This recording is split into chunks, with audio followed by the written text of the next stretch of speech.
ნორჩი წყალბურთელებმა დაიწყეს თამაში, ეს არის ასაკი 2001 წლოვანების.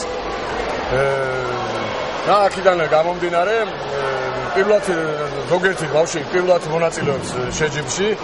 ეს არის საქართველოს პირველობა 2013 წლის საქართველოს ჩემპიონატი. წყალბურთი არის ძალიან ჯანმრთელი და გართელი სპორტი. ნახევარია საინტერესო და ძალიან მნიშვნელოვანი იყო ეს მატჩი ჩვენთვის.